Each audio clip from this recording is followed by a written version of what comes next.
What happens when television's most respected interviewer sits across from one of the most polarizing figures of modern royalty?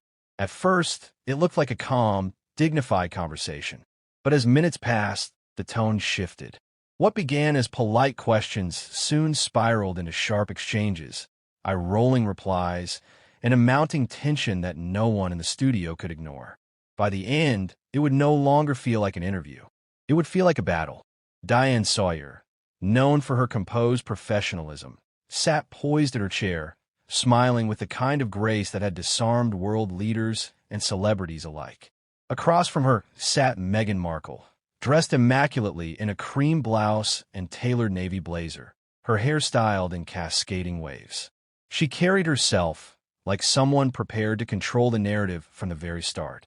"Meghan, thank you so much for being here," Diane began warmly, her voice carrying that balance of kindness and authority that had made her one of the most trusted figures in American journalism. Meghan returned the smile, but there was a subtle edge to it. "Thank you for having me. It's always enlightening to be invited onto platforms where I can clarify the truth rather than the twisted narratives people like to spin." The audience chuckled politely, though the undertone in Meghan's voice didn't go unnoticed.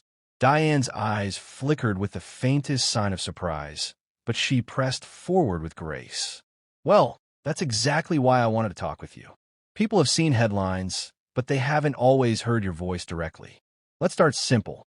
How are you doing? How is life these days?" Meghan crossed one leg over the other, straightened her back, and gave a deliberate sigh. Life is busy, demanding. When you've lived under constant scrutiny, you learn to thrive in spite of it. But it's important to remember that people like me, people in my position, are often the ones carrying the weight of everyone else's expectations. Her tone was firm, almost as if she were lecturing rather than conversing. Diane nodded carefully and allowed her a moment before continuing. "And how is Harry?" Diane asked gently, a smile softening her words. "Many people admire the way you've stood by each other through challenges." For a brief moment, Meghan's face hardened, her expression sharpening. She tilted her chin upward. "Harry is fine, but let's be clear, Harry isn't my shield or my story. People always want to make me the side note to him. But the truth is, I'm the one who has had to navigate relentless hostility far more than he ever did." The answer was pointed, almost dismissive of the question itself. A murmur spread through the audience, just audible enough for Meghan to notice. She leaned back slightly, clearly unfazed. Diane, unfaltering, tried to ease the weight of the reply with another smile. "I understand, but people are curious because they see your marriage as a partnership." Meghan laughed softly, but without warmth. "A partnership, sure, but let's not pretend that people don't constantly try to define me through him. I think it's insulting." Diane inhaled slowly, her smile steady, but thinner now. She shifted gears. "Let me ask about your children. Many viewers at home admire the way you speak about motherhood. How has it changed you?" This was where the tension became more palpable. Meghan's eyes narrowed slightly. "Changed me? Again, that's the assumption that I needed changing. I've always been strong, independent, aware of who I am. Having children doesn't define me. I define myself. But of course, people love to paint me as if motherhood somehow redeemed me, as if I needed redeeming." The studio grew quieter. Even Diane's co-producers, watching from behind the cameras, exchanged nervous glances. Meghan's words weren't just sharp. They carried an air of defiance that turned even the gentlest of questions into triggers. Diane remained collected, though her posture shifted subtly forward. "I hear what you're saying. Still, many mothers feel a profound transformation. It's a shared experience." Meghan cut in quickly. "Yes, but my experience is different, Diane, and I think we should stop trying to make me relatable to everyone else. I'm not everyone else." Her words landed heavily, echoing in the silence that followed. Diane took a measured breath, keeping her calm intact. She transitioned, hoping to soften the atmosphere. "Let's talk about your journey with the royal family. You've spoken openly before, but how do you feel now looking back?" And that's when Meghan's expression shifted once more. Her jaw tightened, her eyes gleamed with irritation, and her voice grew noticeably sharper. Honestly, I feel like any mention of the royal family is a trap. Every time I'm asked about them, it's not curiosity. It's judgment packaged as interest. I don't know anyone answers about an institution that thrived on tradition at the expense of individuality. The words hung in the air like a blade. Diane's smile faltered for the first time, just slightly, though she quickly recovered. She nodded, acknowledging the response without agreeing or challenging yet. The tension had arrived. Viewers could feel it. What started as a polished professional interview was slowly transforming into a verbal tug-of-war. Meghan's tone carried an unmistakable arrogance, and Diane's legendary composure was being tested in real time. And this was only the beginning. The camera zoomed in tighter, capturing every flicker of expression across Meghan's face. What had started as polished elegance was hardening into something sharper, colder. She leaned back in her chair, crossing her arms loosely, signaling that she wasn't here to be handled. She was here to dominate. Diane, steady as ever, adjusted her notes. You've spoken about the challenges of entering the royal family. But at the same time, many have pointed out that the titles, the recognition, and the visibility also brought opportunities. Do you see that balance? Meghan's laugh was abrupt, a little too sharp. Opportunities. Let's call them what they were, Chains. Diane, the so-called opportunities were just expectations to perform, to smile, to play a part in their antiquated play. You might see it as a gift. I see it as exploitation. Diane nodded thoughtfully, refusing to flinch. I hear you. But others might argue that visibility gave you the chance to amplify your causes. Women's rights, mental health advocacy, racial equality. Don't you feel the position also allowed you to make a difference? Meghan tilted her head, smirk tugging at her lips. Difference at what cost? I didn't need a tiara on my head to care about women's rights. I didn't need a palace to speak about mental health. The irony is, Diane, people seem to think that without the royal family, I wouldn't have had a platform. That's an insult. Frankly, her words landed heavy. The audience, seated just beyond the bright studio lights, shifted uncomfortably. A few exchanged looks, some clapped softly in support, but many could feel the dismissive edge cutting through what should have been thoughtful answers. Diane leaned forward slightly, her voice still soft, but firmer now. I don't think anyone would deny your talents or your passion, but visibility is powerful, and whether you intended it or not, being part of the monarchy elevated your voice to a global stage. Meghan's eyes narrowed.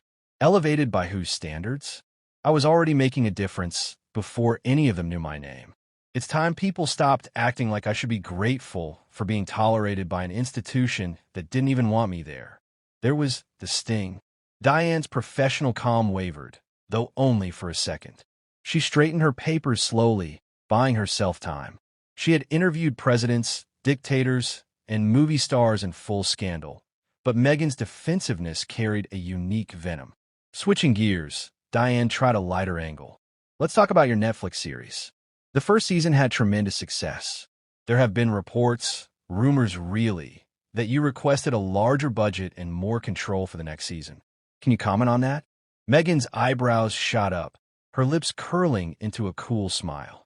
Rumors, that's your word, not mine. Let me be clear. When you're creating content that reshapes narratives, you don't ask for permission. You set the terms. If people want my voice, they'll have to understand it comes at a premium. Quality isn't free, Diane. The remark landed with a jolt. A few people in the audience audibly gasped. Diane, ever composed, kept her tone light. I understand that perspective, but some critics have framed it as being demanding. Meghan didn't miss a beat.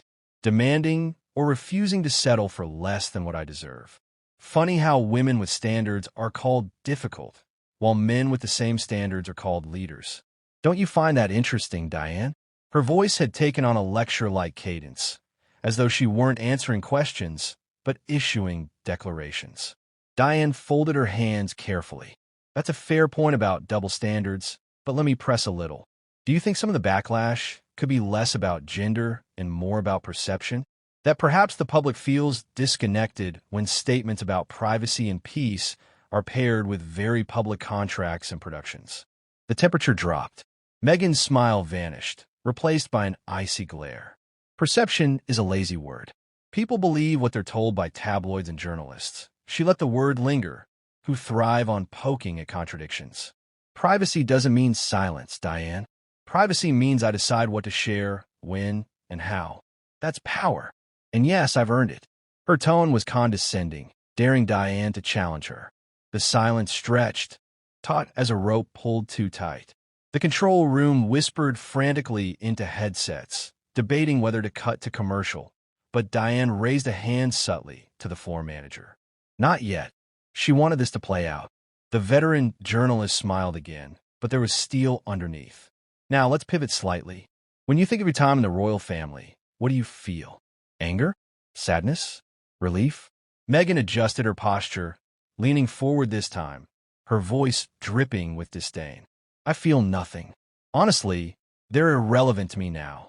I don't wake up in the morning thinking about a crumbling institution. I've moved on.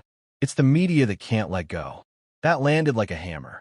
Gasps rippled through the room. Diane blinked slowly, choosing her words with surgical precision. You don't think the royal family remains relevant in any way? Meghan's laugh was sharp, dismissive. Relevant to who?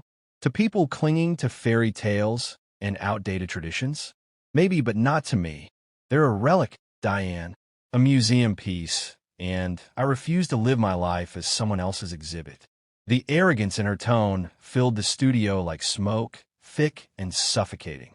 Even Diane's unshakable calm was beginning to crack. Her lips tightened, and her pen tapped once against her notepad. A subtle tell, but enough to signal the shift. Meghan, she said carefully, you've built a career on speaking truth, as you call it. But don't you think truth also requires humility? The question was soft, almost gentle, but its edge was razor-sharp. Meghan froze, her jaw tightening. Humility? She repeated with a scoff. It's interesting how people demand humility only from those who dare to stand tall. I've bowed enough in my life. I won't do it here. The words landed like thunder. The audience, caught between awe and discomfort, leaned forward in silence. Diane, with decades of patience under her belt, inhaled slowly. She gave the smallest of nods to herself, as though acknowledging privately. The storm was here. The polite opening of the interview was long gone. The battle lines had been drawn. Meghan's arrogance was no longer subtle. It was blatant, unrestrained, and the patience of one of television's most respected journalists was wearing dangerously thin. And as the cameras kept rolling, everyone in the studio knew something explosive was about to happen. The studio was silent except for the soft hum of the cameras. Meghan leaned back in her chair, arms folded across her chest, her expression set in that familiar mixture of defiance and superiority. Diane sat opposite, pen resting idly on her notes, her legendary composure beginning to thin like glass under pressure. Let's move into something personal, Diane said carefully. Her tone still professional, but tighter than before. Your husband, Prince Harry, many people see him as central to your story. How would you describe your relationship today, given all the pressures, the attention, and the choices you made together? Meghan smirked, tilting her head with a dismissive chuckle. Harry and I don't need to prove anything to anyone. Our marriage isn't some public soap opera to be dissected by the media or reduced to sound bites. Frankly, it's insulting that you even frame it like that, Diane. We're stronger than ever, and unlike some people, we don't need validation from strangers. The audience reacted audibly. Some gasped, others shifted uncomfortably. Diane didn't blink, but her jaw tightened. She tried again, softening her voice. I meant no disrespect. I was asking because many admire the way you two present a united front, and they're curious how you maintain that strength. Meghan's reply came like a dagger wrapped in silk. Curiosity is an entitlement. People confuse the two. Our private lives are not here for public entertainment, no matter how desperately interviewers want to squeeze a headline out of them. The sting was unmistakable. Diane's hand twitched slightly as she adjusted her notes, her patience being tested inch by inch. She chose a new angle. Let me ask about your children. You've often spoken about wanting to protect them from the same scrutiny you faced. How do you manage that balance, given how public your work and appearances remain? Meghan's lips curved into a humorless smile. Balance is a word people like to throw around when they don't understand what it's like to be me. My children are protected because I say so, because I refuse to let vultures circle them. And before you ask the obvious follow-up, no, Diane, I don't know the public pictures, details, or anecdotes. They're mine, not anyone else's storyline. The sharpness in her tone rippled through the studio like static. Diane inhaled slowly, visibly forcing her calm. I only asked because you've spoken about motherhood before in very personal terms, and I thought our viewers might appreciate hearing more about how you navigate that. Meghan's laugh was clipped cold. Viewers don't deserve every piece of me. Diane, that's where people get confused. I share what I want when I want. And if that's not enough for them or for you, that's not my problem. The studio audience sat frozen, watching the tension mount like a slow building storm. Even the camera operators glanced nervously at each other.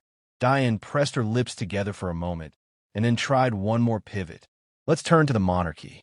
You've been outspoken about your experience with the royal family. Looking back, do you feel there's any room for reconciliation, or do you consider that chapter fully closed? Meghan's eyes flashed with irritation. She leaned forward, her voice dripping with disdain. Reconciliation with an institution built on hypocrisy, on outdated rituals, on people who never wanted me there in the first place. Why on earth would I reconcile with a system that thrives on exclusion?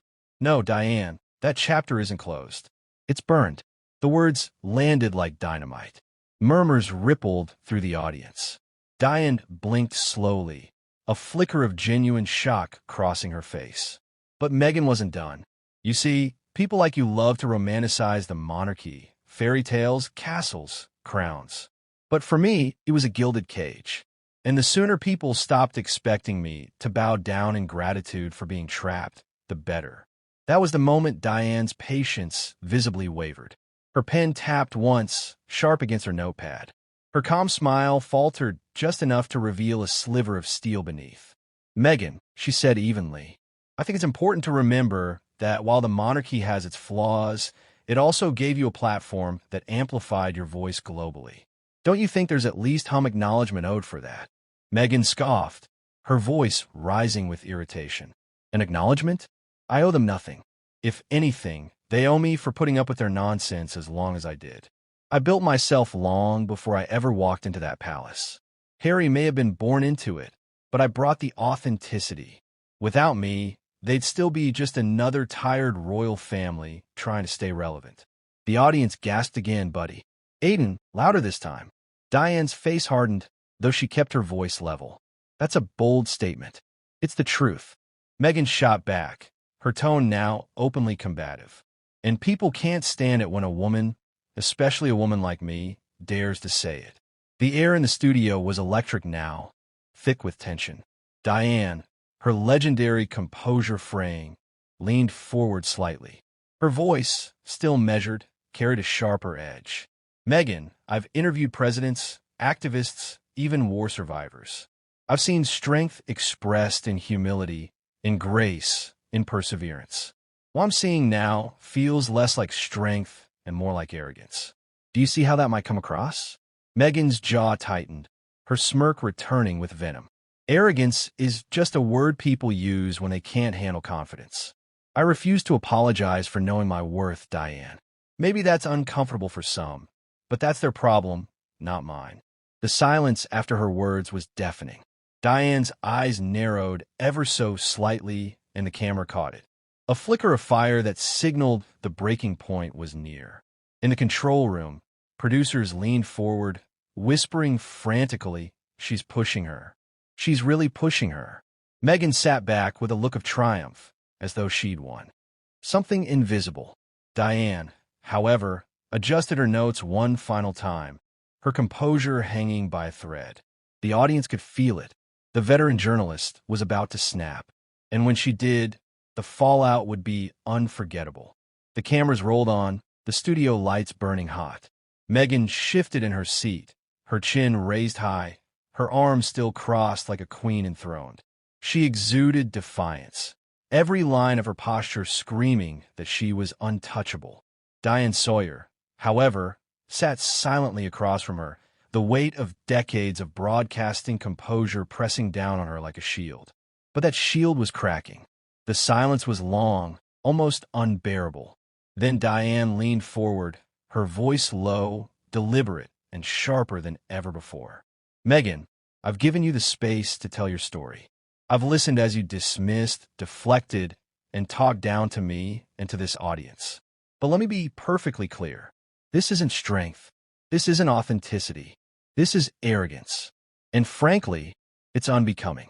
The audience froze. The control room erupted with gasps and panicked whispers. Meghan blinked, her composure wobbling for the first time all morning. "Excuse me," she said, her voice colder now. Diane didn't hesitate. "You've spoken of privacy while seeking the spotlight. You've rejected the monarchy while benefiting from every ounce of its visibility. You've demanded control while mocking anyone who dares to question you. And through it all, you've treated this conversation, me, and the people watching at home with contempt. Enough is enough." The studio erupted in whispers, the tension unbearable. Meghan's mouth fell open slightly, then snapped shut, her eyes flashing with indignation. "You have no right." "I have every right," Diane cut in, her tone sharp as glass. "I've sat across from leaders and survivors who've shown more humility in 5 minutes than you've displayed in an hour. You talk about power, Meghan, but power without grace is just ego. And that's what you've shown us today." Meghan's breath came faster. She leaned forward, her voice trembling with anger. "You don't know me. You don't know what I've endured. And yet here you are," Diane interrupted, her voice unwavering, painting yourself as the sole victim, dismissing everyone else's truth but your own. "Let me remind you, without Harry, without the royal family, without the very platform you claim to despise, you wouldn't be sitting in this chair. You wouldn't be here at all." The words landed like a thunderclap. The audience audibly gasped. Meghan's face flushed crimson, her lips trembling as if searching for the right comeback. But for the first time, there was nothing. Diane pressed on, her tone final, unshakable. "You came here today, and instead of showing grace, you showed condescension. Instead of engaging, you lectured, and instead of conversation, you gave us contempt. This program cannot and will not continue in this way. Not with you treating it as your personal stage." Meghan had shot to her feet, her blazer snapping sharply as she pulled it closed. "This is outrageous. I won't be spoken to like this." Diane's voice cut through the chaos. "Then perhaps you shouldn't come on shows where you expect to be worripped instead of questioned. That's not journalism. That's theater. And we don't do theater here." The studio went dead silent. Meghan, her face a mask of fury, yanked off her microphone and tossed it onto the chair. The sound echoed like a gunshot. "This interview is over," she hissed, her voice trembling with rage. "And you'll regret the way you've treated me." Without another word, she turned on her heel and stormed off stage, her heels clicking like hammers against the studio floor. The cameras caught every second right up until she disappeared behind the curtain. The silence that followed was suffocating. Then Diane turned back to the camera, her expression calm once more, though her eyes still burned with fire. "To our viewers at home," she said softly, "I want to apologize. This is not how interviews are meant to go. We strive for honesty, fairness, and respect. What you just witnessed was none of those things. And for that, I am sorry." The audience, stunned but grateful, broke into hesitant applause. Diane closed her notebook, set down her pen, and leaned back. The storm had passed, but its echoes would ripple far beyond that studio. By evening, clips of Meghan's walkout and Diane's unflinching words would dominate headlines around the world, and in living rooms everywhere, the question would linger. Was this the day Meghan Markle finally lost control of her own narrative? If you enjoyed this dramatic showdown, don't forget to like the video, subscribe to the channel, and hit the to never miss the next explosive story. Your support helps us bring you more unforgettable moments.